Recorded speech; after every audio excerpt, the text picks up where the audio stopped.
பிதாக்களாகிய ஆபிரகாமை, ஈசாக்கை, யாக்கோபை ஆசீர்வதித்து பெருகச் செய்த சர்வ வல்லமையுள்ள தேவனாகிய கர்த்தர் உங்கள் ஒவ்வொருவரையும் இணையதளத்தின் மூலமாக இந்த செய்தியை கேட்க இருக்கிற ஒவ்வொருவரையும் அவர் கோடா கோடியாய் ஆசீர்வதித்து பெருகச் செய்வாராக. ஆமென். அல்லேலூயா, அல்லேலூயா. கர்த்தருடைய பரிசுத்த நாமம் மகிமைப்படுவதாக. இந்த நாளிலும் உலகத்திலே வாழ்கின்ற மனிதர்களுடைய வாழ்க்கையிலே ஒவ்வொருவருக்கும் வித்தியாசமான வாஞ்சைகள், விருப்பங்கள், ஏக்கங்கள் இருப்பதை நாம் அறிந்திருக்கிறோம். ஒருவேளை உங்களிடத்துல கேட்டா சொல்லுவீங்க, ஐயா எனக்கு இதுதான் என் ஆசை. சிலர் ஒவ்வொருடைய ஆசையும் வித்தியாசமாய் காணப்படும், ஒவ்வொருடைய விருப்பமும் அது வித்தியாசமாய் காணப்படும். உங்களிடத்துல கேட்டா ஒவ்வொருவரும் ஒவ்வொரு விதமான விருப்பத்தையும் வாஞ்சையும் உடையவர்களாய் நீங்கள் இருக்கிறதை நாம் அறிந்து கொள்ள முடியும். கர்த்தருக்கு ஸ்தோத்திரம். ஆனால் கர்த்தருடைய பிள்ளைகளாய் நாம் இந்த உலகத்திலே தேவன் விரும்புகிறதை செய்கிறவர்களாக, நம்ம தேவனுடைய காரியங்களிலே விருப்பமும் வாஞ்சையும் உள்ளவர்களாய் நாம் ஜீவிக்க வேண்டும். அப்பொழுதுதானே நாம் தேவனுடைய ஆசீர்வாதத்தை சம்பூர்ணமாய் நாம் பெற்றுக்கொள்ள முடியும். அல்லேலூயா. கர்த்தருக்கே சொல்லுங்க, கர்த்தருக்கே ஸ்தோத்திரம். நம்ம விருப்பம் அல்ல, நம்முடைய வாஞ்சை அல்ல, தேவனுடைய இதயத்தின் விருப்பத்தை, வாஞ்சையை இந்த உலகத்திலே நாம் நிறைவேற்றுகிறவர்களாக, அவைகளையே நம்முடைய வாஞ்சையாய், நம்முடைய விருப்பமாய் நாம் கொண்டிருப்போமானால் தேவன் இந்த பூமியிலே நம்மை ஆசீர்வதிப்பார். அது மாத்திரமல்ல, நாம் தேவ ராஜ்யத்தை சுதந்திரித்துக் கொள்ள முடியும். அல்லேலூயா. கர்த்தருக்கே ஸ்தோத்திரம். ஏதோ சொல்ல, மனசும் மாமிசமும் விரும்பினவைகளை முற்காலத்திலே நாம் செய்தோம் ரட்சிக்கப்படுறதுக்கு முன்னாடி. ஆனா ரட்சிக்கப்பட்ட பிற்பாடு மனசும் மாமிசமும் விரும்பினவைகள் அல்ல, தேவன் விரும்புகிறதை செய்வதுதான் சரியான ஆவிக்குரிய தேவனுடைய பிள்ளைகளுடைய சோதர அடையாளமாய் காணப்படுகிறது. கர்த்தருக்கே சோதரம். ரட்சிக்கப்பட்ட பிற்பாடும் நான் அப்படிதான் இருப்பேன் அப்படின்னு சொல்லி ஒருவேளை நீ வாழ்வாயானால் உன்னுடைய ஆசீர்வாதங்களை நீ இழந்து போகக்கூடும்.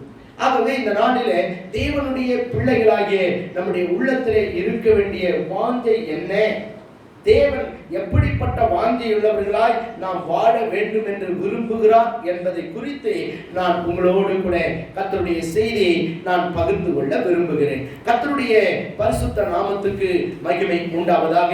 நாம ஆதியாகமத்தின் புஸ்தகத்துக்கு, வேதாகமத்தை நாம் திருப்பிக் கொள்ளலாம். 31ஆம் அதிகாரம் 30வது வசனத்தை நாம் வாசிக்கும் பொழுது, ஆதியாகமம் 31ஆம் அதிகாரம் 30ஆம் வசனம்.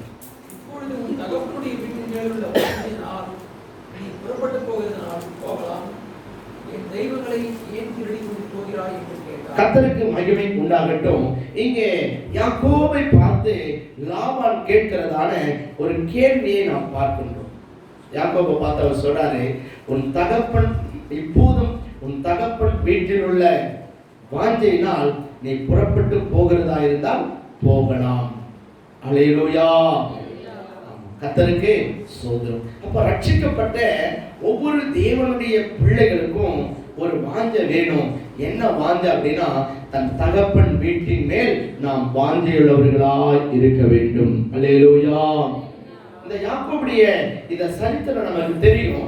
இவன் பல ஆண்டுகளுக்கு முன்பாக தன் தகப்பன் வீட்டை விட்டு எங்க வந்திருக்காரு? இப்போ மாமனுடைய லாபானுடைய வீட்டிலே வந்திருக்கிறார்.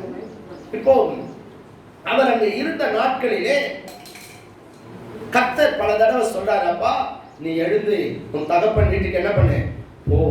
அதனால யாக்கோபுக்கு ஒரு பக்கம் பயம்.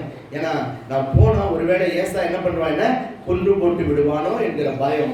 ஆனாலும் கூட நான் எப்படியாக என் தகப்பன் வீட்டுக்கு போக வேண்டும் என்கிற வாஞ்சையும் விருப்பமும் அந்த யாக்கோபுடைய உள்ளத்துல அதிகமாய் காணப்பட்டது. கர்த்தருக்கே ஸ்தோத்திரம். இப்ப கடைசியா என்ன பண்றாருன்னா, தன் தகப்பன் வீட்டுக்கு போகும்படி தன் மனைவியை, பிள்ளைகளை, தான் சம்பாதித்த எல்லாவற்றையும் எடுத்துக்கொண்டு அவர் லாபானிடத்துல சொல்லாம அவர் வந்து விடுகிறதை நாம் பார்க்கிறோம். அப்பதான் லாபான் வந்து பார்த்தா யாக்கோபு இல்லை, யாக்கோபுடைய தன் பிள்ளைகள்லாம் இல்லை.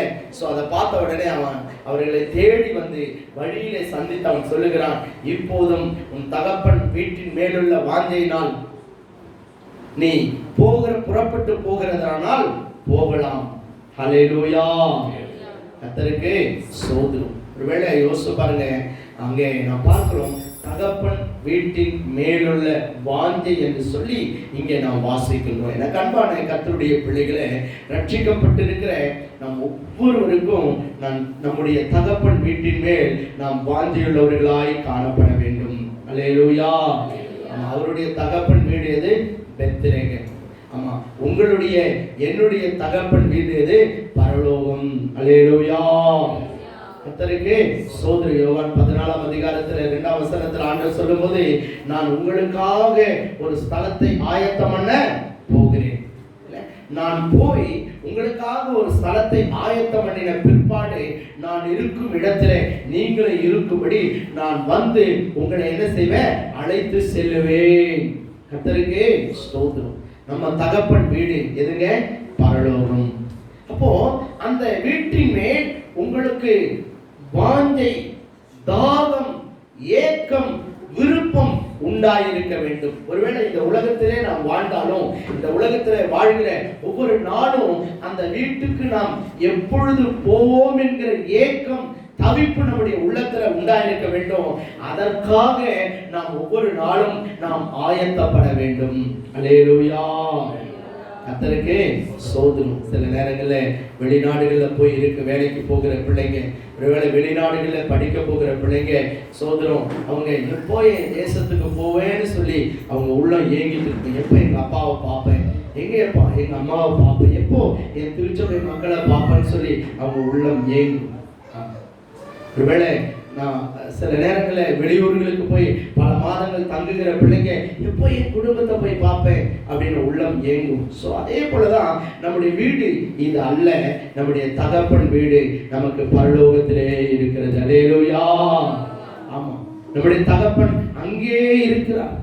அதனால நாம் இந்த உலகத்துல வாழ்ந்தாலும் இது நமக்கு வாடகை வீடு என்பதை நாம் அறிந்து, இந்த உலகம் நமக்கு நிரந்தரமானது அல்ல என்பதை நாம் உணர்ந்து, ஒவ்வொரு நாளும் நாம் பரலோகத்தை வாஞ்சிக்கிறவர்களாக, நாம் பரலோகத்துக்கு போய் நம்முடைய தகப்பனாகிய நம்முடைய பிதாவாகிய தேவனை நாம் தரிசிப்பதற்காக, ஆமா, இந்த உலகத்துல வாழ்கிற நாளெல்லாம் நாம் அந்த பரலோகத்தை வாஞ்சித்து ஒவ்வொரு நாளும் அதற்காக ஏங்கி தவித்து நாம் அதை வாஞ்சித்து அதற்கு நாம் ஆயத்தப்படுகிறவர்களாய் காணப்பட வேண்டும். அல்லேலூயா. அல்லேலூயா.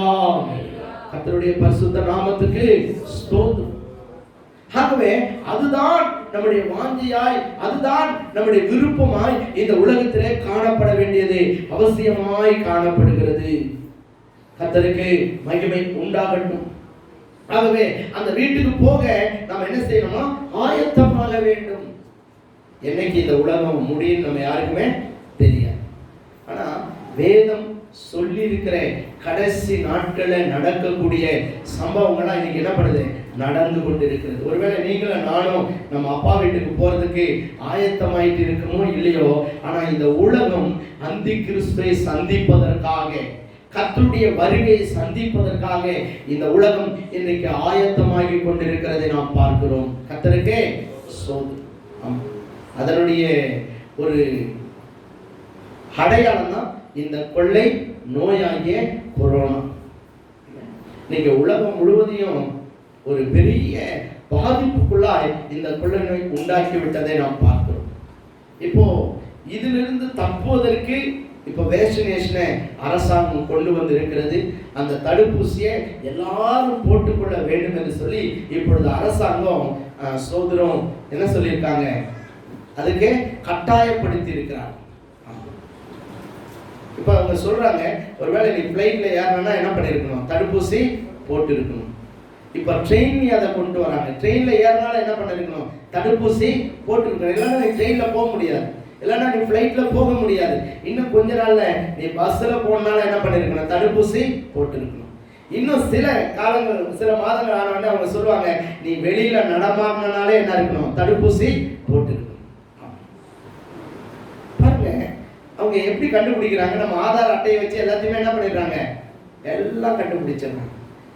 இதெல்லாம் எதுக்கு அடையாளம்? அந்தி கிறிஸ்துவனுடைய ஆட்சிக்கு இதெல்லாம் அடையாளமாய் காணப்படுகிறது. இதெல்லாம் நம்மளை எச்சரிக்குது. தம்பி, தங்கச்சி, அக்கா, அண்ணா, சீக்கிரம் இயேசுப்பா வரப்போறாரு, நீ அவருடைய வருகைக்கு ஆயத்தமாயிடு. அப்படி இல்லைன்னா நீ என்ன பண்ணுவ? கைவிடப்பட்டு போயிடுவாய். என வேதத்துல இருக்கு. அதாவது அந்த அந்தி கிறிஸ்துவனுடைய முத்திரையை தரித்துக் கொள்ளாவிடில் யாரும் விற்கவும் முடியாதா, வாங்கவும் முடியாதா. பாருங்க, இப்ப இதை தொடர்ந்து இன்னும் 4 ஊசி பண்ணணும். இப்போ 4 டெஸ்டினேஷன் கொண்டு வந்திருக்காங்க. ஒருவேளை இதனுடைய முடிவு எல்லாருடைய சரீரத்திலும் பொருத்தப்படுகிற சிப்பாக காணப்படும். கடைசியா டெஸ்டினேஷனே வேண்டாம், அதுக்கு அடுத்தது என்ன பண்ண, எல்லாருக்கும் சிப் பொருத்திடலான்னு சொல்லி அந்த அந்தி கிறிஸ்துவனுடைய ஆட்சிக்கு அடையாளமாக அங்கே அவர் எல்லாருடைய சரீரத்திலும் சிப் பொருத்தக்கூடிய நாட்கள் விரைந்து வந்து கொண்டிருக்கிறது. கர்த்தருக்கு ஸ்தோத்திரம். அதனால பாருங்க, வேதம் சொல்லுது, அதை தரிச்சுக்கலாம் விற்கவும் முடியாதான், வாங்கவும் முடியாதான். இப்ப இந்த வேஷனேஷனை போட்டுக்கிறதுனால நீ என்ன பண்ண முடியாது, விற்கவும் முடியாது, வெளியே நடமாட முடியாதுன்ற ஒரு சூழ்நிலை வரும்போது இதெல்லாம் ஐடென்டிஃபிகேஷன். ஆகவே கர்த்தருடைய பிள்ளைங்க, இதெல்லாம் அடையாளம். நாம ஜாக்கிரதையா இருக்க வேண்டும். நாம் இந்த உலகத்துக்குரியவர்கள் அல்ல, நாம் பரலோகத்துக்குரியவர்கள் என்பதை அறிந்து நம்முடைய தேவன் வீட்டின் மேல் நாம் வாஞ்சியுள்ளவர்களாய் நாம் காணப்பட வேண்டும். அல்லேலூயா. கர்த்தருடைய பரிசுத்த நாமத்துக்கு ஸ்தோத்திரம். ஆமா, ஏதோ வாழ்ந்துட்டு இருக்கோம் அப்படின்னு இல்லை. ஆதி அப்போஸ்தலருடைய காலங்களை பார்க்கும்போது அங்கே அந்த பரிசுத்தவான்கள்லாம் மாரநாதா மாரநாதா மாரநாதான்னு சொல்லுவாங்க. ஏன்? கர்த்தாவே நீர் வாரும், சீக்கிரமாய் வாரும். ஆனா இன்னைக்கு நாம நினைச்சிட்டு இருக்கோம் இந்த உலகம் தான் நமக்கு சதா மாதிரி இல்லை. இன்னைக்கு பரலோகத்தை குறித்த எண்ணமில்லாதவர்களாய் இந்த உலகத்துக்காகவே மக்கள் வாழ்ந்து இந்த உலகத்துக்காகவே தன்னுடைய நேரங்கள் எல்லாம், தன்னுடைய உழைப்பையெல்லாம், தன்னுடைய திறமையெல்லாம், கர்த்தர் கொடுத்த எல்லாவற்றையும் இந்த உலகத்துக்காகவே வீணாய் செலவழித்துக் கொண்டிருக்கிறதை நாம் பார்க்கிறோம். இன்னைக்கு பரலோகத்தின் எண்ணமே இல்லாம வாழ்கிற மக்களை நாம் பார்க்கிறோம். கர்த்தருக்கு ஸ்தோத்திரம். ஆமா, நாம் பரம வாசஸ்தலத்தை தரித்துக் கொள்ள நீங்கள் நான் எப்படி இருக்கணுமா, வாஞ்சியுள்ளவர்களாய் இருக்க வேண்டும்.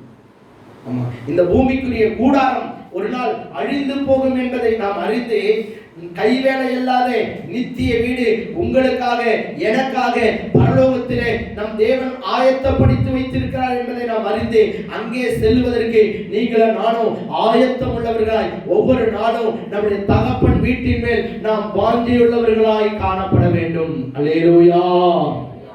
கர்த்தருக்கு ஸ்தோத்திரம். என்னைக்கு வருவாருன்னா நமக்கு தெரியாது, ஆனா சீக்கிரம் இயேசு வரப்போகிறார். அல்லேலூயா.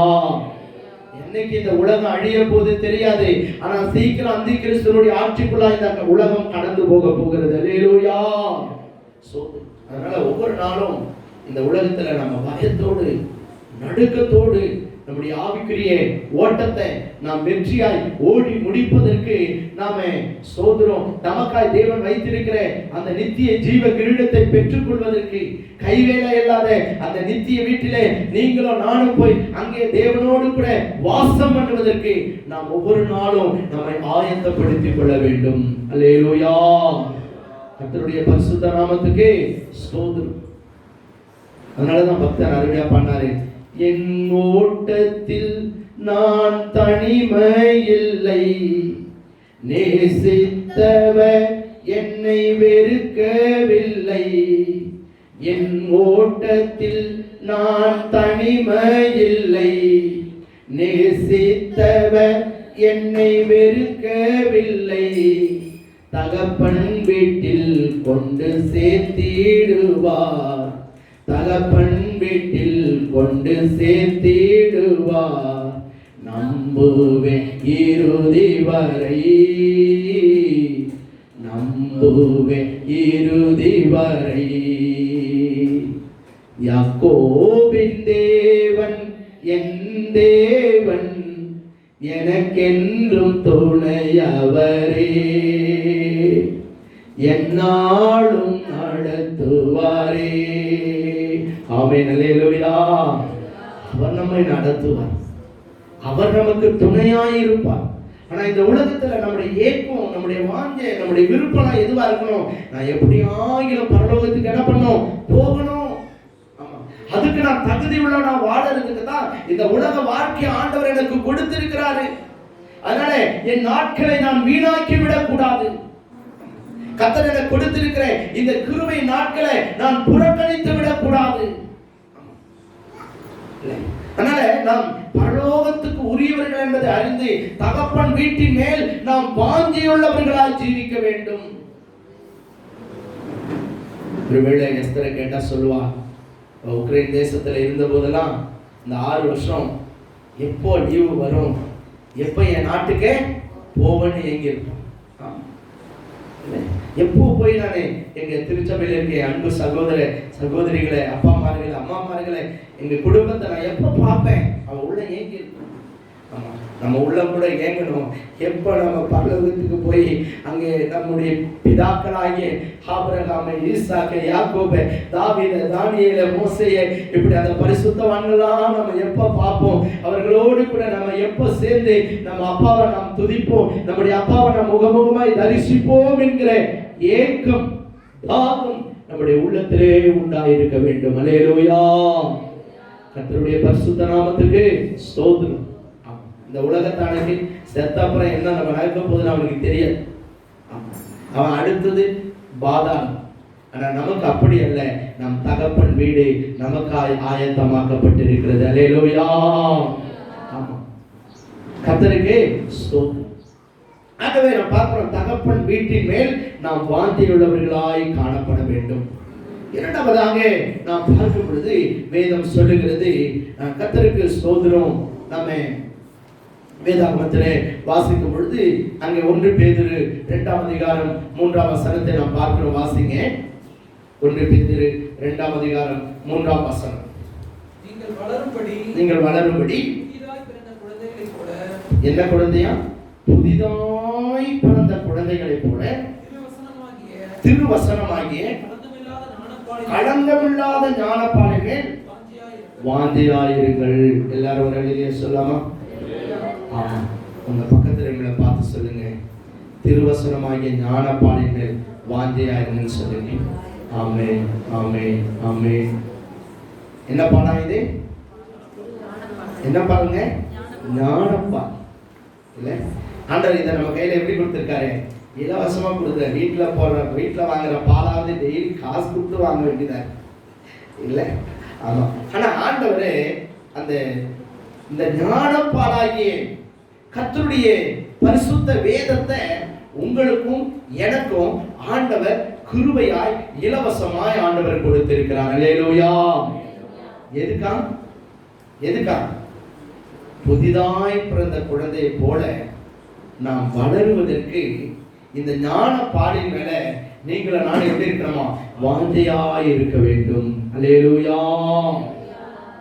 இந்த கர்த்தருடைய வேதம் தான் நம்ம ஆவிக்குரிய வாழ்க்கையிலே நாம கர்த்தருக்கு ஏற்ற பரிசுத்தவான்களாய், பரிசுத்தவாட்டிகளாய் நாம வளருவதற்கு தேவன் நமக்கு கொடுத்திருக்கிற ஞானப்பால் எதுனா? கர்த்தருடைய வேதமாகிய அவருடைய சத்தியம். அல்லேலூயா. இது மேல எப்படி ஒரு பிறந்த குழந்தை அந்த பால் மேல எப்படி வாஞ்சியா இருக்குமோ, இல்ல அதுக்கு வேற ஆகாரம் தெரியாது, அதுக்கு தாய்ப்பால் தான். அந்த பாலின் மேல அந்த குழந்தை எத்தனை வாஞ்சியா இருக்குமோ, அதற்கும் அதிகமாய் கர்த்தருடைய பிள்ளைகளாகிய நீங்களும் நானும் கிறிஸ்துவுக்குள்ளாய் வளருவதற்கு ஒவ்வொரு நாளும் இந்த ஞான பாலாகிய சத்தியத்தை நாம் வாஞ்சியுள்ளவர்களாய் நாம் வாசிக்க வேண்டும், நாம் தியானிக்க வேண்டும், நாம் கை கொள்ள வேண்டும், அதை நாம் ஆராய்ந்து பார்க்க வேண்டும். அல்லேலூயா. அப்பதான் நீங்க வளர முடியும், அப்பதான் நீங்க கனி கொடுக்க முடியும், அப்பதான் கர்த்தருக்கேற்ற பரிசுத்தவான்களாய் நீங்க மாற முடியும். இன்னைக்கு நிறைய பேருக்கு கர்த்தருடைய வேதத்தின் மேல என்ன இல்லைன்னா பிரியமில்லை. ஆரம்ப நாட்கள் ரட்சிக்கப்பட்ட ஆரம்ப நாட்கள்ல உங்களுக்கு வேதத்தின் மீது இருந்த அந்த பிரியம் இன்னைக்கு இருக்கான்னு சொல்லி கொஞ்சம் உங்களை யோசிச்சு பாருங்க, உங்களை கொஞ்சம் அனலைஸ் பண்ணி பாருங்க. டைம் இல்லை பாஸ்டர், நாங்க ரொம்ப பிஸி. ஆமா, ரொம்ப பிஸியா இருந்தீங்கன்னா பிசாசுக்கு அடிமையாயிடும். உலகத்துல எவ்வளவுதான் பிஸியா இருந்தாலும் நாம கர்த்தருடைய வேதத்தை வாசிக்க ஒரு நாளும் மறக்க கூடாது. அல்லேலூயா. காலையில எழுந்த உடனே முதல் வேலையா முழங்கால போட்டு கர்த்தருடைய சமூகத்துல நன்றி சொல்லி சோதர அந்த நாளை கர்த்தருடைய சமூகத்துல அர்ப்பணித்து நம்ம ஜெபம் பண்ணணும், ஆண்டவருக்கு நன்றி சொல்லணும். ஏன்னா நம்ம படுத்து உயிரோட எழுந்திருப்பது கர்த்தருடைய கிருபை. எத்தனை பேர் படுக்கையிலே செத்து போயிடலாம் இல்ல, ஆனா நம்ம ஒரு நாள் ஜீவனோட வரமே அந்த உயிரை யார் கொடுத்தது? ஆண்டவர் கொடுத்தது. வேதம் அப்படிதான் சொல்லுது. நம்முடைய சுவாசத்தை எங்க வச்சிருக்காராம்? நம்முடைய கரத்திலே தேவன் வைத்திருக்கிறார். அல்லேலூயா. ஒரு நிமிஷம் ஆண்டவர் அப்படி மறந்துட்டு இருந்தா கூட மூச்சு என்ன பண்ணிட்டு இருக்கோம்? நின்றுட்டு இருக்கோம். அடுத்த நாள் காலையில நம்ம பிணமா தான் என்ன பண்ணிருப்போம்? எழுந்துட்டு. ஆனா ஆண்டவர் ஒவ்வொரு நாளும் இல்ல நம்மை காக்கிற தேவன், உறங்காமலும் தூங்காமலும் நம்மை பாதுகாத்து ஒவ்வொரு நாளும் நமக்கு ஜீவனை கொடுத்து காலையில உயிரோடு எழும்ப செய்யறாரே, நீ நன்றியுள்ள தேவனுடைய பிள்ளையா? அதிகாலையில எழுப்பி கர்த்தருடைய சமூகத்தை நீ என்ன பண்ணணும்? தேடணும், நன்றி சொல்லணும். ஒருவேளை நீங்க அப்படி செய்ய மாட்டீங்க அப்படின்றதுனாலதான் நம்ம சர்ச்சில் இந்த அதிகாலை ஜெபத்தையே நம்ம ஆரம்பிச்சிருக்கோம். அது ஆண்டவர் கொடுத்த ஆலோசனை. அல்லேலூயா. சோது. அதனாலதான் அந்த ஜெபத்துல உங்க எல்லாரும் இணைந்து கொள்ளுங்கன்னு நாங்க சொல்றோம். அதனால ஒவ்வொரு நாளும் நாம இந்த காலையில நம்ம உயிரோடு எழுந்திருப்பது கர்த்தருடைய கிருபை. எழுந்த உடனே முதல்ல ஜெபம் பண்ணணும், வேதத்தை வாசிக்கணும், அதுக்கப்புறம் தான் மற்ற வேலைலாம். கர்த்தருக்கு சோது. நீ அப்படி செஞ்சு பாரு, ஆண்டவர் உன் வாழ்க்கையை ஆசீர்வாதத்தினால கர்த்தர் நிரப்புவார். அல்லேலூயா. நீ ஒவ்வொரு நாளும் தேவ கிருபை பெற்றுக்குவேன், புதிய பலத்தினால நிரப்பப்படுவேன், புதிய அபிஷேகத்தினால நீ நிரப்பப்படுவேன், கர்த்தருக்குள்ள நீ வளர்ந்து கொண்டே இருப்பேன். அல்லேலூயா. கர்த்தருடைய பரிசுத்த நாமத்துக்கு ஸ்தோத்திரம். அதனால ரட்சிக்கப்பட்ட நாள் முதல் நம்ம பரலோகம் போய் சேர்கிற நாள் வரையிலும் கர்த்தருடைய வேதத்தின் மேல நமக்கு இருக்கிற பிரியம், கர்த்தருடைய வேத வசனங்கள் மேல நமக்கு இருக்கிற அந்த வாஞ்சை குறைந்து விடவே கூடாது.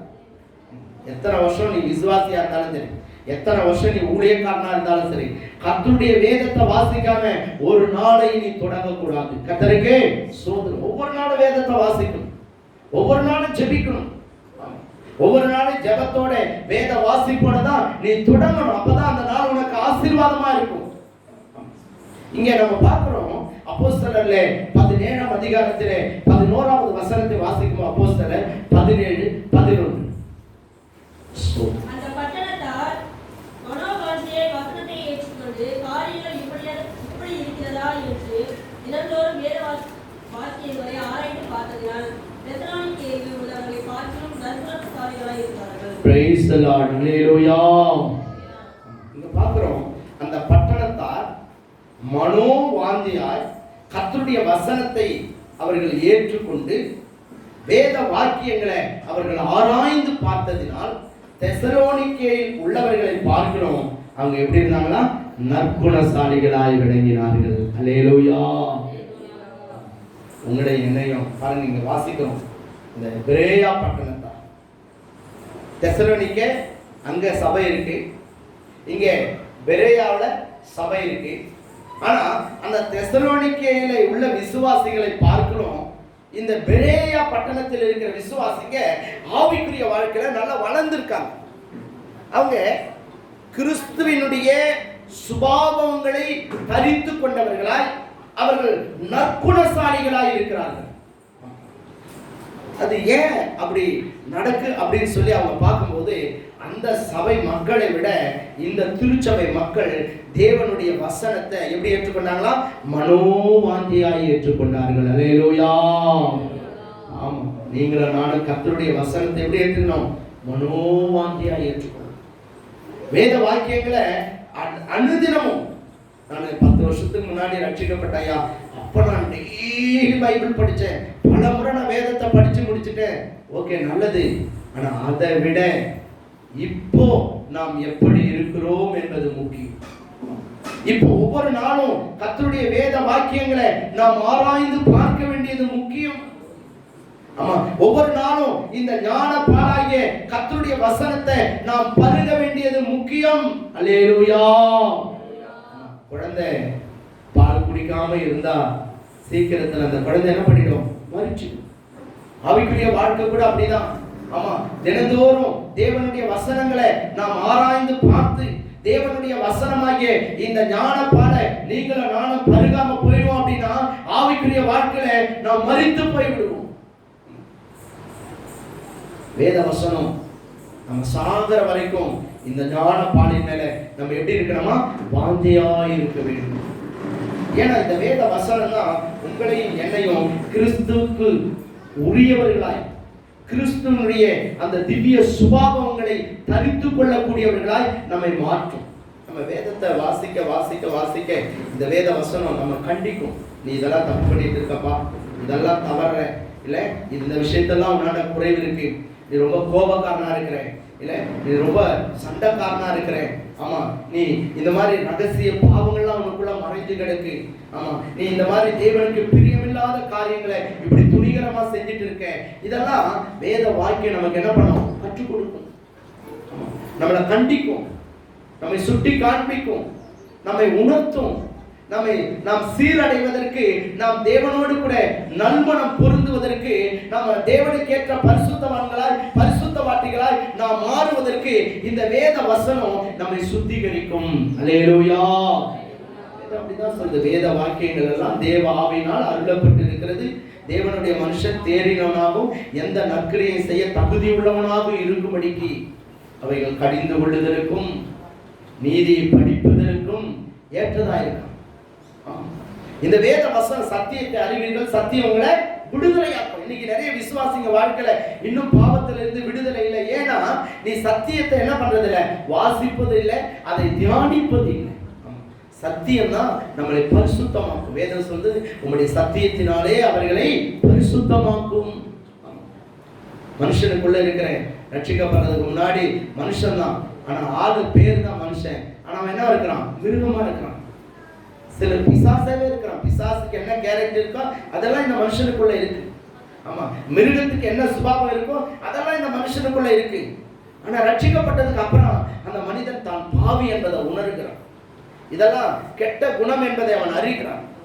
இதெல்லாம் இது என் வாழ்க்கையில இருக்குமானால் இந்த பாவம் எனக்கும் என்னுடைய சந்ததிக்கும் சாபத்தை கொண்டு வரும் என்பதை அவன் உணர்கிறான்.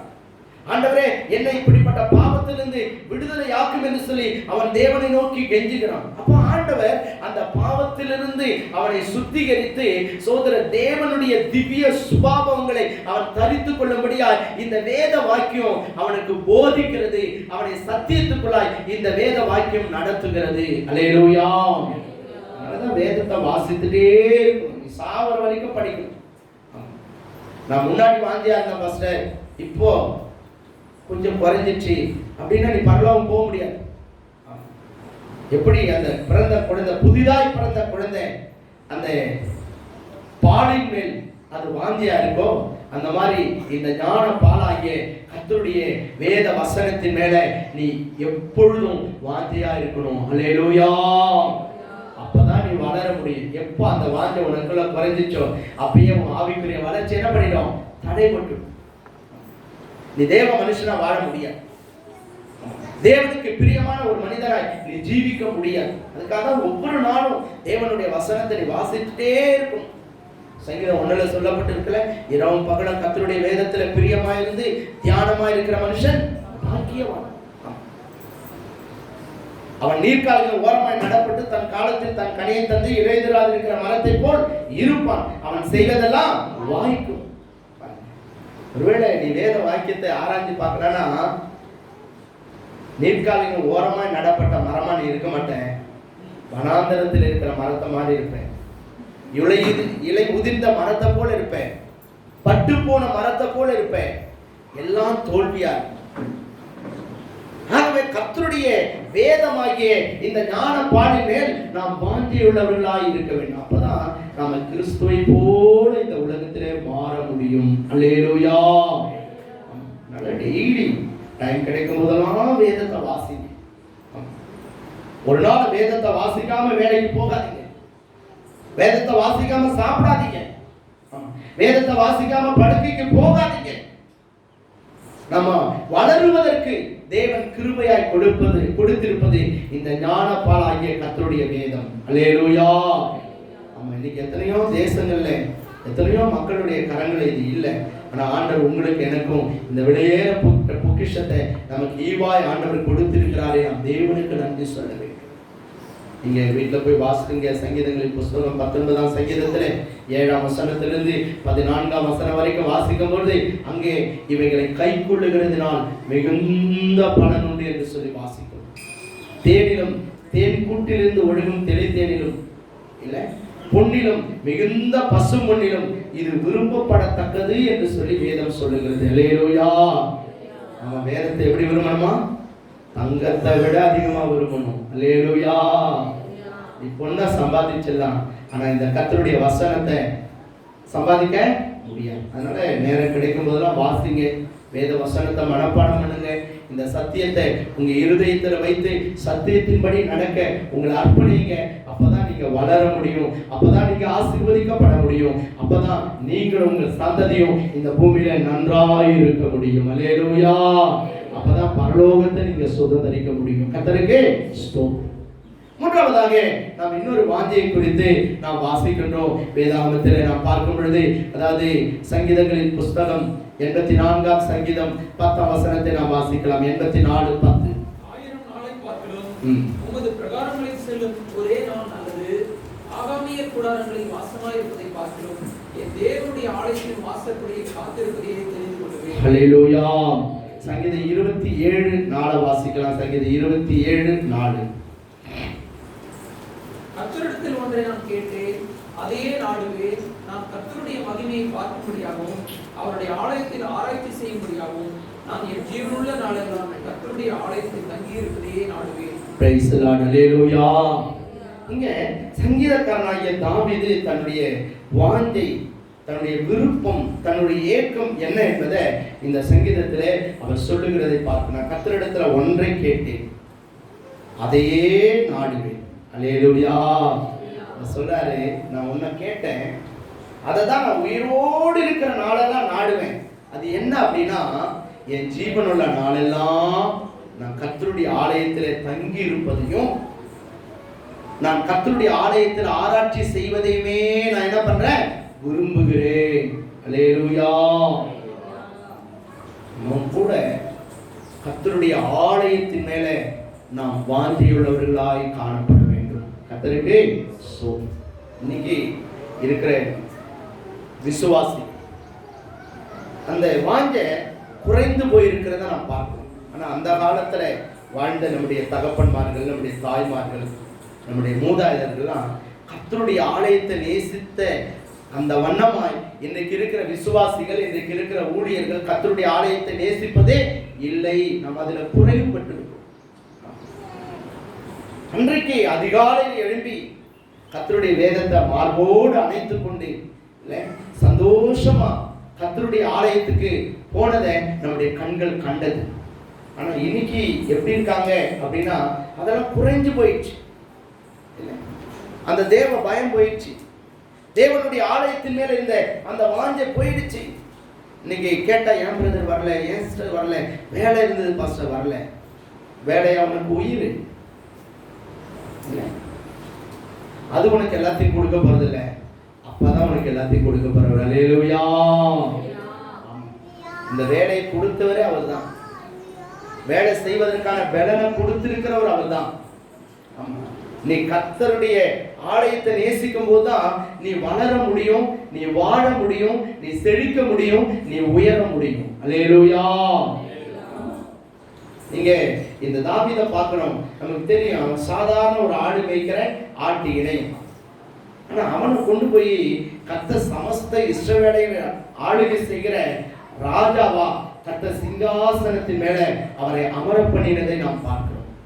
சரி, ஆண்டவர் ஒரு மனுஷனை உயர்த்தறான்னா காரணம் இல்லாம கர்த்தர் உயர்த்தவே மாட்டார். வேதம் சொல்லுது, அவனை கர்த்தர் தன் இருதயத்துக்கு ஏற்றவனாக என்ன பண்ணாராம்? கண்டார். ஏன்னா அந்த தாவீதுடைய சங்கீதங்கள்லாம் நம்ம பார்க்கும்போது அதிகமாய் அவர் கர்த்தருடைய ஆலயம் என்கிற வார்த்தையை அதிகமாய் அவர் எழுதி இருக்கிறதை நாம் பார்க்கிறோம். கர்த்தருடைய ஆலயத்தை அவர் வாஞ்சித்தார். சொல்றார், 1000 நாள் நாங்கள் ஆகாமிய கூடாரங்களில் வாசமாய் இருக்கிறத பார்க்கிறோம், என் தேவனுடைய ஆலயத்தின் வாசற்படியில் காத்திருப்பதையே நானே தெரிந்து கொள்ளுவேன். அது என்ன ஆகாமிய கூடாரம் அப்படின்னா, அந்த நாட்கள்ல ராஜாவுடைய அரண்மனையில அவர்களை சந்தோஷப்படுத்துவதற்காக என்டர்டைன்மெண்ட், அவர்களுக்கு நிறைய நடன நிகழ்ச்சிகள்லாம் இருக்கும். நிறைய பொழுதுபோக்குவதற்கான, அவர்கள் சந்தோஷம் அடைவதற்கான நிறைய காரியங்கள் அங்கே இருக்கும். ஆகாமிய கூடாரம், அதுக்குன்னே தனி இடம், அதுக்குன்னே தனி ஆட்கள்லாம் இருப்பாங்க. ஆனா அவர் சொல்றாரு, எனக்கு 1000 நாள் ஆகாமிய கூடாரங்கள்ல நான் இருக்கிறத விட என் தேவனுடைய ஆலயத்தின் வாசற்படியில் காத்திருப்பதை தான் நான் என்ன பண்றேன், தெரிந்து கொள்ளுவேன். அதுதான் என் வாஞ்சல்ற, அதுதான் என் ஏக்கம், அதுதான் என் விருப்பம். அல்லேலூயா. நம்ம இந்த பாக்கியத்தை நம்ம இழந்துடக்கூடாது. எத்தனையோ பேருக்கு இன்னைக்கு கர்த்தருடைய ஆலயத்துக்கு போகக்கூடிய பாக்கியம் இல்லை. ஆனா ஆண்டவர் உங்களுக்கு எனக்கும் கிருபையாய் கொடுத்திருக்கு. ஒரு காலத்துல நீங்களும் நானும் புறஜாதிகள், நமக்கெல்லாம் எருசலேம் தேவாலயத்துக்குள்ள போறதுக்கு என்ன கிடையாது, அனுமதியே கிடையாது. ஆமா. ஆனா இன்னைக்கு மகா பரிசுத்த ஸ்தலத்துக்குள்ள நீங்களும் நானும் விடுதலையோடு வந்து அப்பாவை பணிந்து கொள்ளும்படியான பாக்கியத்தை ஆண்டவர் கொடுத்திருக்கிறார். அல்லேலூயா. இது உங்க வாழ்க்கையில ஒரு நாள் நீங்க எதுக்காக என்ன பண்ணக்கூடாது, இருந்துடவே கூடாது. ஞாயிற்றுக்கிழமை அது தேவனுடைய நாள். அன்னைக்கு 1000 வேலை வந்தாலும் அதெல்லாம் அப்புறம் தான். முதல்ல நான் எங்க போனோம், என் அப்பாவை போய் நான் தரிசிக்கணும், என் அப்பாவுக்கு நன்றி சொல்லணும். ஏன்னா அவர் தான் எனக்கு உயிரை கொடுத்து இன்னைக்கு ஜீவனோட வச்சிருக்கிறார். அல்லேலூயா. ஒருவேளை இந்த கொரோனாவில் உலகம் முழுவதிலும் பல லட்சக்கணக்கான மக்கள் மரித்து போனார். ஆனா ஆண்டவர் உங்களையும் என்னையும் ஜீவனோட வைத்திருக்கிறார். கர்த்தருக்கு ஸ்தோத்திரம். ஒரு நிமிஷம் ஆண்டவர் கைவிட்டு இருந்தார்னா அடுத்து நம்ம முகத்தை கூட யாரும் பார்த்திருக்க முடியாது. ஆமா, எங்க எரிச்சிருப்பானுங்கன்னே நமக்கே தெரியாது. ஆமா, வீட்டுல கூட நம்ம யாருக்கும் என்ன பண்ணிருக்க மாட்டோம், நம்ம பாடிய காட்டி கூட இருக்க மாட்டோம். ஒரு வீட்டுல வந்து பாருங்கன்னு கூப்பிட்டாலும் அவங்கள பயந்துக்கிட்டு வந்திருக்க மாட்டாங்க. ஏன்னா நான் போனா எனக்கு என்ன ஆயிடும், கொரோனா தொற்றிடுமோ. எவ்வளவு கொடுமை யோசிச்சு பாருங்க. இல்ல, கணவன் முகத்தை மனைவி பார்க்க முடியல, தகப்பன் முகத்தை பிள்ளைங்க பார்க்க முடியல. இல்ல, அப்படிப்பட்ட கொடிய காலத்தும் ஆண்டவர் உங்களை என்னையும் இந்த கொள்ளை நோய் அணுகாதபடிக்கு ஆண்டவர் நம்மளை ஜீவனோட பாதுகாத்து இன்னைக்கு உயிரோட வச்சிருக்கிறாரே, அதுக்கு ஆண்டவருக்கு நம்ம நன்றி சொல்ல வேண்டாமா? ஜீவனுள்ள நாளெல்லாம் எங்க இருக்கணும், நீங்க கர்த்தருடைய ஆலயத்தை வாஞ்சிக்க வேண்டும். கர்த்தருடைய ஆலயத்துல தங்கி இருப்பதை நீங்கள் வாஞ்சிக்கணும். அதுதான் உங்க ஏக்கமா இருக்கணும். ஞாயிற்றுக்கிழமை வேலைக்கு போறது, ஊருக்கு போறது, காரியத்துக்கு போறது, கல்யாணத்துக்கு போறது, அதெல்லாம் அப்புறம் மற்ற நாள்ல. ஆனா ஞாயிற்றுக்கிழமை தேவனுடைய நாள். அன்னைக்கு முதல்ல கர்த்தருடைய ஆலயத்துல வந்து கர்த்தரை பணிந்து கொண்டு கர்த்தருக்கு நன்றி சொல்லிட்டு தான் அதுக்கப்புறம் உன்னுடைய உலக காரியங்களுக்கு நீ போகணும். அப்பதான் உன் வாழ்க்கை ஆசீர்வாதமா இருக்கும், அப்பதான் உன் குடும்பம் ஆசீர்வாதமா இருக்கும். வேதம் சொல்லுது, சங்கீதங்களின் புஸ்தகத்திலே நாம் வாசிக்கும் பொழுது 42ஆம் சங்கீதம் 2ஆம் வசனத்தை வாசிங்க. என் ஆத்துமா தேவன் மேல், ஜீவனுள்ள தேவன் மேலேயே தாகமாக இருக்கிறது. நான் எப்பொழுது தேவனுடைய சந்நிதியில் வந்து நிற்பேன். அல்லேலூயா. அது சொல்லாதீங்க, ஆத்துமா யார் மேல வாந்தியா இருக்கு? ஜீவனுள்ள தேவன் மேல் வாந்தியா இருக்கு. என்ன அப்படின்னா, நான் எப்போ கர்த்தருடைய சந்நிதியில் வந்து நிற்பேன். ஆமா, எப்போ நான் கர்த்தருடைய சந்நிதியில் வந்து நிற்பேன். உள்ள ஒரு ஆத்துமா சொல்லுதான், எப்பப்பா நீ தேவனுடைய ஆலயத்துல போய் நிற்பேன். அல்லேலூயா. ஒரு உள்ளம் ஏங்குதான், அவருடைய ஆத்துமா ஏங்குதான், எப்போ கர்த்தருடைய ஆலயத்துல போய் நான் நிற்பேன். நீங்க அதே சங்கீதங்களின் புஸ்தகத்திலே நீங்க வாசிக்கும் போது அங்கே 36ஆம் சங்கீதம் 8ஆம் வசனத்தை வாசிங்க. 36:8. உமது ஆலயத்தில் உள்ள சம்பூரணத்தினால் திருப்தி அடைவார்கள், உமது பேரின்ப நதியினால் அவர்கள் தாகத்தை தீர்க்கிறீர். ஆமென். அல்லேலூயா. ஆண்டவருடைய ஆலயத்துல என்ன இருக்கா? சம்பூரணம் இருக்கு. ஆண்டவருடைய ஆலயத்துல நம்முடைய தாகத்தை தீர்க்கக்கூடிய பேரின்ப நதி இருக்கு. கர்த்தருக்கு ஸ்தோத்திரம். நம்முடைய ஏக்கம், நம்முடைய வாஞ்சை, நம்முடைய விருப்பம், நம்முடைய தேவை எல்லாத்தையும் கொடுக்கிற இடம் இதெல்லாம் கர்த்தருடைய ஆலயம். அங்கதான் சம்பூர்ணம் இருக்கும். வேதம் சொல்லுது, உமது ஆலயமாகிய உமது வீட்டின் நன்மையால் திருப்தியாகும். ஆலயத்துல தான் நமக்கு வேண்டிய உயர்வு, நமக்கு வேண்டிய சமாதானம், நமக்கு வேண்டிய சுகம், நமக்கு வேண்டிய சந்தோஷம், நம்முடைய வாழ்க்கைக்கு வேண்டிய ஐஸ்வர்யம், நம்ம வாழ்க்கைக்கு வேண்டிய உயர்வு எல்லாம் எங்கப்பா இருக்குன்னா கர்த்தர் தம்முடைய ஆலயத்துல வைத்திருக்கிறாரா. அவருடைய ஆலயத்தை நாடி தேடி ஓடி வந்து அவருடைய ஆலயத்திலே கர்த்தரை பணிந்து கொள்ளுகிற பிள்ளைகளுடைய வாழ்க்கையை தம்முடைய சம்பூர்ணமான நன்மைகளால் ஆசீர்வாதங்களால் தேவன் நிரப்புகிறார். அல்லேலூயா. அங்கதான் ஒரு நன்மை இருக்கு. அதே சங்கீதங்களின் புஸ்தகம் நம்ம சங்கீதத்துல சொல்லப்பட்டது 92ஆம் சங்கீதம் 13ஆம் வசனத்துல வாசிக்கும் போது 92:13 வாசிங்க. கர்த்தருடைய ஆலயத்திலே நாட்டப்பட்டவர்கள் எங்கள் தேவனுடைய பிரகாரங்களில் செழித்திருப்பார்கள். Praise the Lord. அல்லேலூயா. எங்க நாட்டப்பட்டிருக்கணுமா? ஆமா, உலகத்துல நாட்டப்பட்டிருந்தா சீக்கிரமா என்ன ஆயிடும்? பட்டு போயிடும்.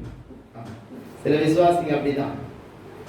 ஆனா நம்ம எங்க நாட்டப்பட்டிருக்கணும்? கர்த்தருடைய ஆலயத்திலே நாட்டப்பட்டிருக்க வேண்டும். கர்த்தர் தம்முடைய ஆலயத்திலிருந்து நம்மை ஆசீர்வதிக்கிறார். கர்த்தர் தம்முடைய ஆலயத்திலிருந்து நம்முடைய ஜெபங்களை கேட்கிறாராம். கர்த்தருடைய ஆலயத்துல நம்ம நாட்டப்பட்டிருந்தாதான் நம்ம என்ன பண்ணுவோமா? செழிப்போம். நமக்கு உயர்வு எங்கிருந்து வரும்? கர்த்தருடைய ஆலயத்திலிருந்து. நம்ம செழிப்புக்கு வேண்டிய ஆசீர்வாதம் எங்கிருந்து வரும்? கர்த்தருடைய ஆலயத்திலிருந்து. கர்த்தருடைய ஆலயத்துல நான் நாட்டப்பட்டிருக்கணும். நம்ம உயிரோடு இருக்கிற நாளெல்லாம் ஒரு நாள் கர்த்தருடைய ஆலயத்தை விட்டு எதுவும் நம்ம பிரிக்கவே கூடாது. அல்லேலூயா. கர்த்தருடைய பரிசுத்த நாமத்துக்கு ஸ்தோத்திரம். ஆமா, அப்படி இருக்கணும். கல்யாணம் வந்தாலும் சரி, நான் வரமாட்டேன், ஏன்னா முதல்ல நான் ஆண்டவருடைய ஆலயத்துக்கு போகணும். அது காரியம் வந்தாலும் சரி, சொல்ல நான் வரமாட்டேன், ஏன்னா முதல்ல நான் ஆண்டவருடைய ஆலயத்துக்கு போகணும். அல்லேலூயா. ஏன்னா நம்ம சொந்தக்காரன் மாமன் மச்சான் நம்மளை வாழ வைக்கல, நம்ம வாழ வச்சிருக்கிற நம்முடைய அப்பா. அல்லேலூயா. அதனால கர்த்தருடைய ஆலயத்திலே நாம் நாட்டப்பட்டிருக்கணும். அப்பதான் நம்ம செழிப்போம்.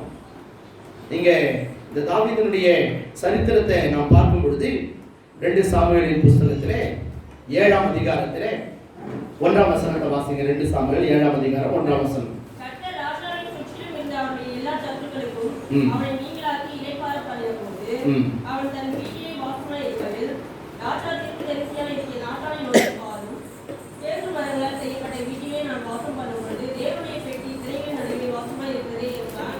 அப்பொழுது நாத்தான் ராஜாவை நோக்கி, நீர் போய் உன்னுடைய இருதயத்தில் உள்ளபடி எல்லாம் செய்யும், கர்த்தர் உம்மோடு இருக்கிறாரே என்றார். அல்லேலூயா. இங்க தாவீதை கர்த்தர் ராஜாவாக்கி உடனே அவனை உயர்த்தின பிற்பாடு தாவீது உள்ளத்துல ஒரு பெரிய வாஞ்சை வரும். நம்மளெல்லாம் இங்க இருக்கிறவங்களை கர்த்தர் ராஜாவாக்குனா அடுத்தது என்ன பண்ணுவீங்க? யோசித்து பாருங்க. நீங்க நம்ம தேசத்துக்கு ராஜா ஆயிட்டீங்க, அடுத்தது என்ன பண்ணுவீங்க? என்ன எப்படி இப்ப இருக்கிற ராஜாக்கள் மாதிரி எப்படி பணத்தை சேர்க்கறது, எப்படி சொத்தை சேர்க்கறது, எப்படி பிளைட்டை வாங்குறது, எப்படி பல கோடியில வீடை கட்டுறது, எப்படி தேசத்தில் இருக்கிற வளங்களை எப்படி நாம சுதந்திரிப்பது, அந்த மாதிரிலாம் ஒருவேளை பல நாட்டு ராஜாக்கள் இருக்கிற மாதிரி ஒருவேளை யோசிக்கலாம். ஆனா இந்த தாவீது ராஜா கர்த்தர் அவனை ராஜாவாக்கி சிங்காசனத்துல உட்கார வச்சதுக்கு அப்புறம் அவன் உள்ளத்துல ஒரு ஏக்கம், ஒரு வாஞ்சை. என்ன பண்ணுவான்னா, இப்படிப்பட்ட நல்ல அரண்மனையில் இருக்கேன், ஆனா என் ஆண்டவருடைய உடன்படிக்கை பெட்டி திரைகளின் கீழே இருக்கிறதே, அவருக்கு நான் ஒரு ஆலயத்தை கட்டணும் அப்படின்ற ஏக்கமும் வாஞ்சையும் தாவீதுடைய உள்ளத்துல உண்டானதான். அல்லேலூயா. அதனால நாத்தான் தீர்க்கதரிசி கூப்பிட்டு சொல்றார், கர்த்தருக்கு என்ன பண்ண போறேன்? ஒரு ஆலயத்தை கட்ட போறேன். தீர்க்கதரிசி சொல்றாரு, உன் உள்ளத்துல இருக்கிறபடிலாம் செய்ப்பா, கர்த்தர் உன்னோட இருக்கிறார். அதுக்கப்புறம் நடக்கிற சம்பவங்களை பார்க்கிறோம். ஆண்டவர் மறுபடியும் நாத்தான் சொல்றாரு, அவன் எனக்கு ஆலயத்தை கட்ட வேண்டாம்ப்பா, அவன் கட்டணும்னு வாஞ்சிக்கிறது நல்லதுதான், ஆனா அவன் எனக்கு ஆலயத்தை கட்ட வேண்டாம், அவன் குமாரனாகிய சாலமோன் எனக்கு ஆலயத்தை கட்டுவான் அப்படின்னு சொல்லி ஆண்டவர் சொல்லுகிறார். ஆனாலும் கூட நீங்க அந்த 16ஆம் வசனத்தை அந்த அதிகாரத்துல வாசிக்கும் போது வாசிங்க. 16 15 இருந்தே வாசிங்க. 15 16.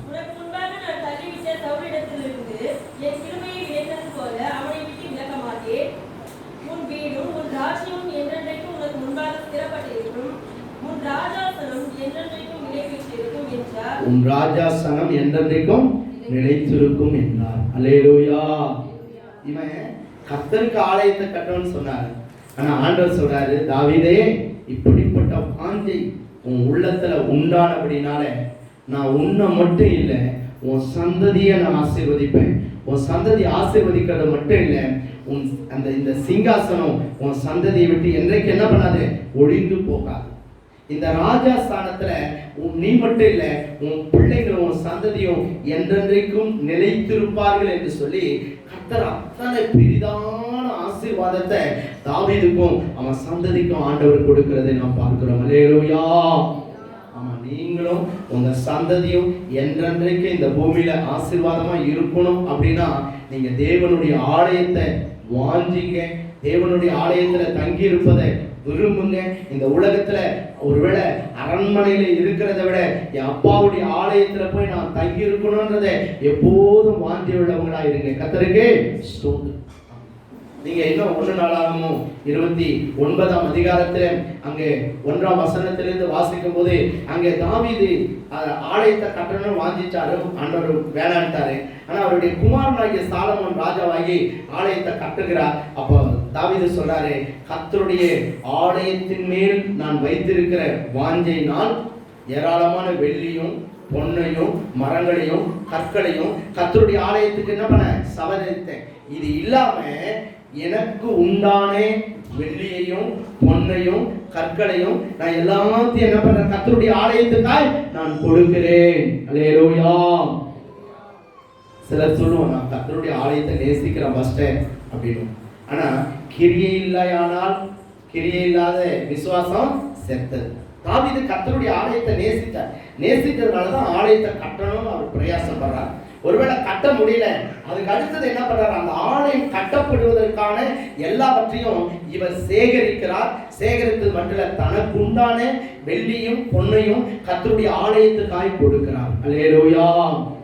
அதுதான் என்னதுங்க, ஆலயத்தின் மேல் உள்ள வாஞ்சை. நாம நீங்க எத்தனை பேர் ஆலயத்தின் மேல அப்படி வாஞ்சியா இருக்கும் சொல்லுவோம், நான் ஆலயத்தை நேசிக்கிறேன் பாஸ்டர். ஆனா ஆலயத்துக்கு கொடுக்கணும்னா நமக்கு என்ன வராது, மனசே வராது. ஆமா, சில நேரத்தில் அட்லீஸ்ட் காணிக்க போடுறது கூட மனசு வராது. இவ்வளவு ரூபாய் ஆண்டருக்கு போடணுமா அப்படின்னு யோசிச்சு. சில நேரத்துல ஆண்டருக்கு தசமபாகம் கொடுக்கணும்னா மனசே வர்றதில்லை. இல்லை, இவ்வளவு ரூபாய் போய் கர்த்தருக்கு கொடுக்கணுமா, இல்லை யோசிச்சுப்பா, மனசு வர்றதில்லை. அதுல வஞ்சிப்போம். இல்லை, அதுல நம்ம இருதயம் என்ன பண்றதில்லை, சந்தோஷமா கர்த்தருக்கு கொடுக்கறதே இல்லை. ஆனா இந்த மனுஷனை கர்த்தர் ஆசீர்வதிச்சானா, ஏன் அவன் கர்த்தருடைய ஆலயத்துக்கு வெள்ளியும் பொன்னையும் கொடுத்தான்.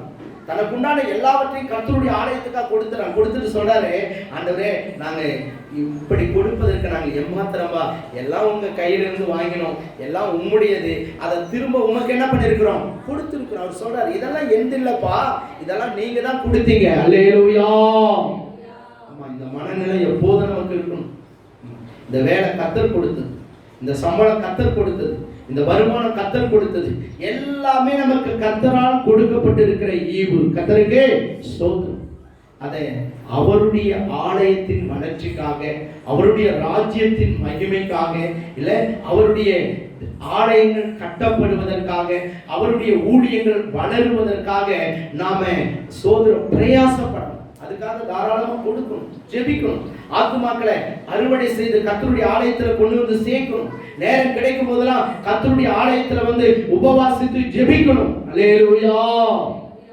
அந்த நாட்கள் இந்த தாய்மார்கள்லாம் பாருங்க, நேரம் கிடைச்சா அடுத்தது எங்க இருப்பாங்க, கர்த்தருடைய ஆலயத்துல இருப்பாங்க, போய் ஜெபம் பண்ணுவாங்க. எப்போதும் கர்த்தருடைய ஆலயத்துல ஜெபங்கள் இருக்கும். ஆனா இன்னைக்கு இருக்கிற விசுவாசிங்க ஞாயிற்றுக்கிழமை வந்தா அதுக்கு அடுத்து ஞாயிற்றுக்கிழமை தான் சர்ச்சில் என்ன பண்ணலாம் பார்க்கலாம். அவங்க உள்ளத்துல வாங்க எப்போ ஆலயத்துக்கு நான் போவேன்னு சொல்லி. ஆனா இன்னைக்கு நாம எப்படி இருக்கோம்? கண்பான கர்த்தருடைய பிள்ளைகளே, உங்களுக்கு நேரம் கிடைக்கும் போதெல்லாம் உபவாசத்தை கர்த்தருடைய ஆலயத்துல வந்து என்ன பண்ணுங்க, ஜெபம் பண்ணுங்க. ஆமா, ஆத்துமாக்கள் ஆலயத்துல என்ன எவ்வளவு இடம் காலியா இருக்கு. ஆத்துமாக்களை அழிந்து கொண்டிருக்கிற ஜனங்களுக்கு ஆண்டவருடைய நற்செய்தி அறிவித்து அவர்கள் ஆத்துமா பாதாளத்துக்கு போய்விடாதபடிக்கு நீங்கள் பெற்றுக்கொண்ட ஆசீர்வாதத்தை அவர்கள் பெற்றுக்கொள்ள, நீங்க பெற்றுக்கொண்ட ரட்சிப்பை அவர்கள் சுதந்திரிக்க கர்த்தருடைய ஆலயத்துக்கு அவர்களை அழைத்து வாருங்கள். கர்த்தருடைய பணிகளுக்காக, கர்த்தருடைய ராஜ்யத்தின் விரிவாக்கத்துக்காக உங்களை அர்ப்பணியுங்க. சந்தோஷப்படுங்க. இப்படி கொடுக்கிறதுக்கு கர்த்தர் எனக்கு பாக்கியத்தை கொடுத்திருக்கிறாரேன்னு சொல்லி சந்தோஷப்படுங்க. கர்த்தருடைய ஊழியத்துக்கு மனப்பூர்வமாய் கொடுங்க. ஒருவேளை பணத்தை மாத்திரல, உங்கள் சரீரத்தை, உங்கள் பலனை கர்த்தருக்காக செலவு பண்ணுங்க. உங்க தாளந்துகளை கர்த்தருக்காக செலவு பண்ணுங்க. உங்களுக்கு கர்த்தர் கொடுத்திருக்கிற உத்தியோகத்தின் மூலமாய் கர்த்தர் எந்த அளவு மகிமைப்பட முடியுமோ அந்த அளவு அந்த இடத்துல ஜீவனுள்ள சாட்சியாய் நடந்து கொள்ளுங்க. அல்லேலூயா. ஆமா, கொஞ்ச கொஞ்சத்துல நீங்க உண்மையா இருந்தாதான் ஆண்டவர் உங்களை அநேகத்துக்கு அதிகாரியா வைப்பார். ஆமா, வேதம் சொல்ற உலக பொருளே நீ உண்மையா இல்லைன்னா உன்னை நம்பி மெய்யான பொருளை யாரு பூ கொடுப்பான்னு சொல்லி கர்த்தருக்கு கொடுக்கறதுல சந்தோஷப்படுங்க. கர்த்தருடைய ராஜ்யம் கட்டணும். என் ஆசை ரட்சிக்கப்பட்ட ஒவ்வொரு விசுவாசியும் அட்லீஸ்ட் ஒரு ஆலயத்தை ஆகிலும் கட்டணும். ஆமென், அல்லேலூயா. அப்படி எழுமணும். நான் ரட்சிக்கப்பட்டேன், நான் ஒண்ணுமே இல்லாத வந்தேன், ஆண்டவர் நான் ஆசீர்வதிச்சிருக்கேன். என் குடும்பத்தின் சார்பில் சபை இல்லாத ஒரு கிராமத்துல ஒரு ஆலயத்தை நான் என் குடும்பம் சேர்ந்து நாங்க கட்டணும். கர்த்தருக்கு ஸ்தோத்திரம். இன்னைக்கு அந்த நாட்கள் இருந்த அப்படிதான் பரிசுத்தவான்களா இருந்தாங்க. எஃப்எம்பின்னு ஒரு ஸ்தாபனம், இன்னைக்கும் அந்த ஸ்தாபனத்துல ரிட்டையர்ட் ஆகுறாங்க அப்படின்னு சொன்னா, ரிட்டையர்ட் ஆன உடனே என்ன பண்ணுவாங்க தெரியுமா? வரக்கூடிய அந்த அமௌண்ட்ல ஒரு தொகையை எடுத்து ஆலயம் இல்லாத இடத்துல ஆலயத்தை கட்டுவதற்கு இன்றைக்கும் அந்த எஃப்எம்பி ஊழியத்துல அப்படிதான் அவங்க செஞ்சுட்டு இருக்காங்க. ஹல்லேலூயா. அவங்க சம்பாதிக்கிறப்ப கட்டுறது வேற, கடைசி பணம் அதுதான். ஆனா அதை கூட அவங்க கர்த்தருடைய ஆலயங்கள் கட்டுவதற்கு செலவு செய்கிறார்கள். இன்னைக்கு நீங்க எஃப்எம்பி ஆலயம் எங்கெல்லாம் இருக்க போய் பாருங்க, அது ஒருவேளை அந்த பாஸ்டர் மூலமா கட்டப்பட்டிருக்காது. அங்கே இருக்கிற கர்த்தருடைய பிள்ளைகள் தியாகமாய் கொடுத்த அந்த காணிக்கைகள் மூலம். நம்ம சந்திய தேவன் ஆசீர்வதிக்கணும், நம்ம நல்லா இருக்கணும்னா கர்த்தருடைய ஆலயங்கள் நம்ம மூலமாய் கட்டப்படணும். அல்லேலூயா. அதை வாஞ்சிக்கணும். ஆமா, எத்தனை வருஷம் அந்த பணத்தை வச்சு என்ன பண்ணுவீங்க? அது உங்க ஜீவனுக்கு போதுமா? நாம் கர்த்தருடைய ஆலயங்களுக்காய் கொடுக்கணும். அப்பதான் தேவன் நம்ம பாருங்க, அங்க தாவீது அப்படி கொடுத்தார். அதனால ஆண்டவர் சொல்றார், ராஜாசனம் என்றைக்கும் உன் சந்ததியை விட்டு என்ன பண்ணாது, ஒழிந்து போகாதுப்பா. அல்லேலூயா. ஆமா, நீ அப்படி செய்யும் போது கர்த்தர் உன்னை விட உன் பிள்ளைய அதுக்கு மேலான ஸ்தானத்துல கர்த்தர் கொண்டு போவார். உன் பிள்ளைய விட அதுக்கு மேல உன் பேர பிள்ளையை கர்த்தர் கொண்டு போவார். என்றென்றைக்கும் உன் சந்ததி இந்த பூமியிலே ஆசீர்வதிக்கப்பட்டிருக்கும். அல்லேலூயா. ஆமா, நான் ஊழியத்துல பார்த்திருக்கேன். இத்தனை வருஷம் அனுபவத்துல கர்த்தருடைய கிருபையினால நான் அப்படிப்பட்ட குடும்பங்களை நான் பார்த்திருக்கேன். யாரெல்லாம் கர்த்தருடைய ஆலயத்துக்கு நேரத்தோட வந்து கர்த்தருடைய ஆலயத்தின் பணிகளில் தங்களை ஈடுபடுத்தி கர்த்தருடைய ஆலயத்துக்காக உண்மையாய் காணிக்கைகளை தசமாங்களை கொடுத்து இல்ல ஊழியத்துல ஆத்தும பாரம் உள்ளவர்களா யாரெல்லாம் செயல்படுகிறாங்களோ அவங்க குடும்பம்லாம் கர்த்தர் இன்றைக்கு உயர்த்தி கொண்டே இருக்கிறார். அல்லேலூயா. இதெல்லாம் எண்ணமே இல்லாத ஏதோ ஞாயிற்றுக்கிழமை போகணும் வரணும்னு கடமைக்காக வந்து போற ஆட்கள்லாம் பார்த்தீங்கன்னா அது அன்னைக்கு எப்படி இருந்ததோ அதே நிலைமையில தான் இன்னைக்கு இருக்கு. கொஞ்சம் கூட மாற்றமே இல்லை, கொஞ்சம் கூட ஆசீர்வாதமே இல்லை. ஏன்? கர்த்தருடைய ஆலயத்தின் மேல் வாஞ்சை இல்லை. ஆகவே அன்பான கர்த்தருடைய பிள்ளைகளை நாம் தகப்பன் வீட்டின் மேல் வாஞ்சையுள்ளவர்களாக இருக்க வேண்டும். ஆமா, இரண்டாவதா நம்ம கேட்டோம், ஞான பாலின் மேல் நாம் வாஞ்சையுள்ளவர்களாக இருக்க வேண்டும். மூன்றாவதா நாம் தியானித்தோம், கர்த்தருடைய ஆலயத்தின் மேல் நாம் வாஞ்சையுள்ளவர்களாக இருக்க வேண்டும். அல்லேலூயா. அப்படி இருப்பனா நாம் மட்டும் இல்லை, நம்முடைய சந்ததியை கர்த்தர் ஆசீர்வதிப்பார். நாம தகப்பன் வீட்டிலே கர்த்தர் நம்மை பத்திரமாய் கொண்டு போய் சேர்ப்பார். நீங்களும் நானும் நம் தகப்பன் வீட்டிலே போய் கோடி கோடியான பரிசுத்தவான்களோடு கர்த்தரை தொழுது கொள்ளும்படியான பாக்கியத்தை தேவன் நமக்கும் நம்முடைய சந்ததிக்கு கர்த்தர் கொடுத்து உயர்த்துவார். நம்ம எல்லாரும் எழுந்து நின்று அப்படியே கர்த்தரை சோதரம் பண்ணலாமா? சோதரம் சோதரம் சோதரம் சோதரம் சோதரம் சோதரம் சோதரம் சோதரம் சோதரம் சோதரம். எல்லாரும் நன்றி நிறைந்த உள்ளத்தோடு கர்த்தரை சோதரம் பண்ணலாம். சோதரம் சோதரம் சோதரம் சோதரம் சோதரம் சோதரம். நாம கேட்ட செய்தியை ஒரு விஷயம் கூட நீங்க நினைவு கூறுங்க. நீங்க எதிர குறைவுபட்டு இருக்கீங்கன்னு சொல்லி உங்களை ஆராய்ந்து பாருங்க. சோதர தகப்பன் வீட்டின் மேல நீங்க வாஞ்சியுள்ளவங்களா இருக்கிறீங்களா? சோதர நாம அங்கதான் போறதுக்கு தான் ஆண்டவர் இந்த உலகத்திலிருந்து நம்மளை தெரிந்து கொண்டிருக்கிறார். ஆனா அந்த எண்ணமே இல்லாம வாழ்வீங்கன்னு சொன்னா கர்த்தருடைய வரிகளை கைவிடப்பட்டு போயிருவீங்களே, உங்க ஆத்துமா பாதாளத்துக்கு போக கூடுமே. அதனாலதான் மறுபடியும் ஆண்டவர் இன்றைக்கு நமக்கு நினைவுபடுத்துகிறார், மகனே மகளே, நீ இந்த உலகத்துக்குரியவன் அல்ல, நீ என் ராஜ்யத்துக்கு வருவதற்காக நான் உன்னை முன்குறித்து தெரிந்து கொண்டிருக்கிறேன். நீ உலகத்து பின்னாடி ஓடிட்டு இருக்காதே. சோதரம் தகப்பன் வீட்டை நீ வாஞ்சி தகப்பன் வீட்டில வருவதற்கு நீ ஆயத்தப்படு. என்னை சந்திப்பதற்கு உன்னை தயார்படுத்திக் கொள். ஹல்லேலூயா. கர்த்தருடைய வசனமாகிய ஞான பாலின் மேல நீங்க வாஞ்சியா இருக்கிறீங்களா? ஆரம்பத்தில் இருந்த அந்த வாஞ்சை இப்ப இருக்கா? ஒரு ரட்சிக்கப்பட்ட ஒவ்வொரு விசுவாசியும் அட்லீஸ்ட் வருடத்துக்கு ஒரு முறையாக நீ வேதத்தை வாசித்து முடிக்கணும். அப்பதான் நீ கர்த்தருக்குள்ள வளர முடியும். அப்பதான் நீ கர்த்தருக்குள்ள ஜீவிக்கிறன்னு அர்த்தம். இல்லைன்னா நீ செத்து போயிட்டு இருக்கிறன்னு அர்த்தம். இன்னைக்கு மனதிருப்பு, இன்னைக்கு ஆண்டவரான ஒப்புக்கொண்டு, ஆண்டவரே இனி ஒரு நாள் நான் வேதத்தை வாசிக்காம